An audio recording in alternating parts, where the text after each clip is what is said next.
Okay, what's up? I have meant to film another long video for a while, but it's just taking too long to edit those, so I thought I'd just give an update on this tank.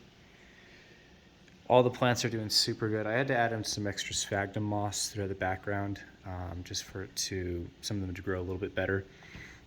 Today, actually, I ended up removing this bromeliad from the zip ties that I had, and I just drilled straight in. I think I like the look of that a lot better. My day geckos have been pretty awesome. They actually laid a clutch of eggs inside of here, so I have a little digital thermometer that I monitor that, or I keep track of that. So it stays about between 84 and 86 degrees, so this should be all good. They tend to hang up here by the lights, and they love to bask up on the tops of these bromeliads. I think it's because this LED light puts off just enough heat to raise the temperature at the top to be a good basking area. So it's normally about 90 degrees right at the very top and then drops down to the low 70s at the bottom. I've been having pretty good success with philodendrons in here. They seem to be growing a lot. A lot of the other plants I'm not like super happy with, but also I need to buy an actual misting system over the summertime to put in here, because the fogger, it works, but I also have to hand mist it several times a day, and so it could just be better. This is a tank that I haven't shown you guys before. This is actually the first tank that I built last year after taking a couple of years off. So this was the first time I ever used the dry lock method. This is an 18 by 18 by 24 Exoterra Polydarium. I redid it back in late December, and it's just been really slow growing back in. It was the first time trying like a moss slurry on the background, so I've got various patches of Java moss and Christmas moss and other random things that have just been growing in. You can kind of see that on the background. I have a false panel behind this waterfall section, so I've got a pump box back there, and then the entire bottom for this tank is all just a really bad glare, but it's just filter sponge. And then I use the Exoterra, it's the same thing as fluvial stratum, but it's their volcanic lava rock. Recently I was able to get this microdendrobium orchid species that's growing great. Really excited for that. And there's a mycophyllum fern growing in here. My masdevallia isn't doing as well. I'm not sure. I've never kept a masdevallia before. I've always wanted to, and it was growing really good, but then it started dying off. So I've been playing with the lights a little bit, so I'm hoping that'll work itself out. But overall, I'm pretty happy. I'm hoping over the summertime that I'll be able to get some glass frogs to put in here. That's really what I set this up for. But yeah, that's that setup. This is probably my favorite vivarium that I have. This is just also ignore all this stuff I have lying around. I've been doing a bunch of maintenance and stuff.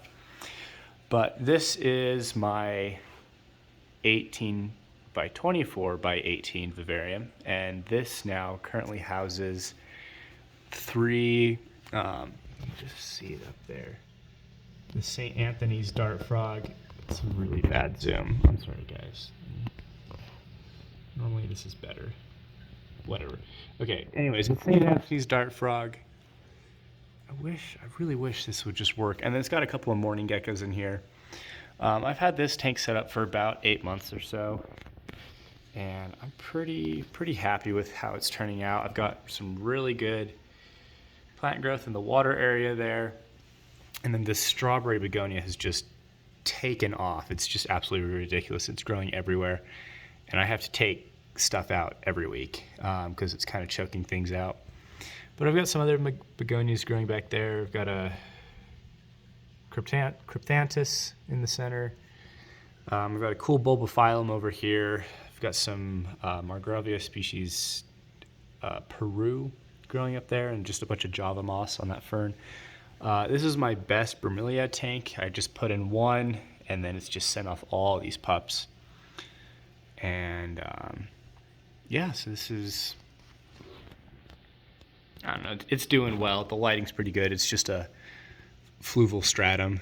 And let me see if I really want to get that guy on film. Normally, this is really good about focusing on stuff that's out there. It's supposed to... Oh, I don't know. This is so weird. Anyways, that's it. Just look it up. And then down below... Oh, also this has a custom glass top that I made. I had to sand all the edges, and I have a little ventilation strip up there. I used double-sided tape to stick on the window mesh. So, and that worked great. I got that from Troy Goldberg, and honestly, I'm so much happier with that than the silicone that I've used before. This is my Crested gecko tank. I've got a pair in here. This is my first year trying to breed them. So I've got a little male right underneath there. He is a Harlequin pinstripe, high contrast. And then my female, I'm gonna switch this just to white instead of red. There we go. And then my female is hiding underneath that leaf, so it's kind of, you can like see her feet. But, I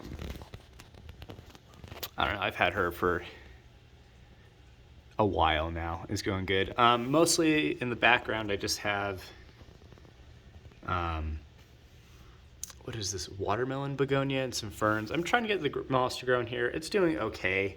It's not doing great. This is a combination of dry lock background along with just foam and just cocoa fiber on the back. I think I did a couple of different things, because I heard just straight cocoa fiber wasn't good. I put on these little roots on the sides. Eventually I'll get to posting the build video for all of these. Bunch of leaf litter, some other begonias, and just random things that I have in here. This is a cool alocasia. I can't remember what this plant is. I don't even know if I was ever told what it is.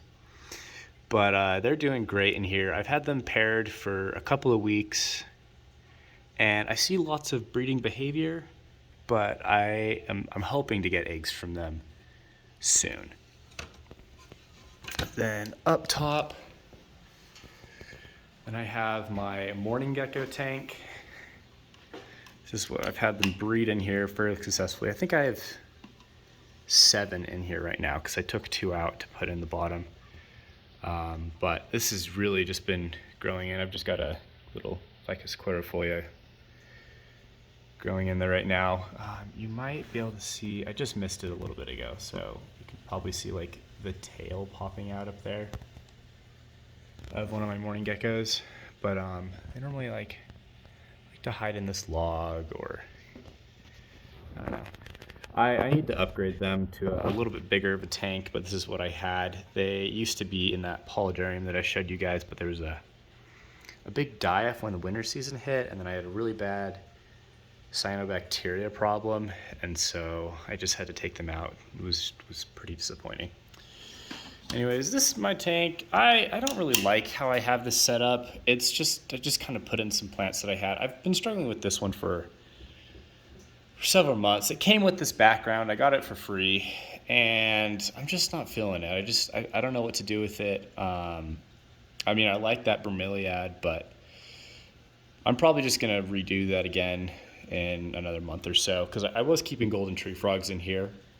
They just hide in that cork round at the back. But I mean, it wasn't the ideal setup. I'm eventually gonna move them to a greenhouse on campus that they'll be able to live at in a better spot. But right now I just have them in a rain chamber. And oh, what do you know? I'm sorry, but this glass is terrible. I got this tank used, and I have never been able to clean it properly. The glass just stays mixed up. But that is the male golden tree frog, if you can kind of see him. I almost never see them in here. I hear them every night though. Male is always calling. He's always clasping the female.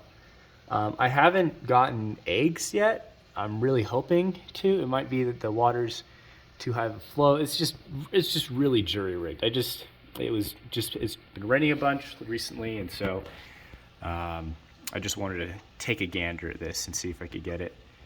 It's really hard to feed them in here though, because there's not a lot of land. It's just pots, and so I'll probably be taking them out soon, putting them back up in that tank, just to feed them a ton, try to get them fat and healthy again, and then I'll try again in another couple of months and see if anything happens.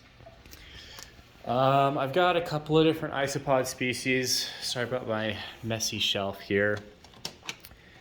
So in this bin down here, I have my powdered orange. I have just the Lotto mix isopods in here, and then I just got dairy cow in this one. This tank, I don't think you can see anything. I have some wild caught giant American millipedes that I kind of just had as an experimental group for see if I could take care of those. I caught these in Missouri over the summertime when I was out there kayaking. See if I can see any of these guys. Oh, here you go. Oh, I guess that one died. They haven't been out up top a lot recently. I removed a water bowl that I had in here, which is where I used to find, oh, here's a good sized adult right here. That's bad lighting. I originally had probably 30 of these guys, but I've had a lot of die off because I didn't really know how to keep them. But just put in an eggshell recently to see if the calcium will do them any good. Like I said, I don't really know what I'm doing with these guys. It's just kind of an experiment. But yeah, it's just kind of an update on my tank. If any of you guys have experience breeding golden tree frogs, let me know, because I can always use some help. But I'll be moving in a couple of months, and so I'll be able to get a bigger setup, and I have a few more tanks back at my parents' house that I need to build out, and I'm excited to do that. But this is just a quick, I guess, video on my collection. Thanks for watching.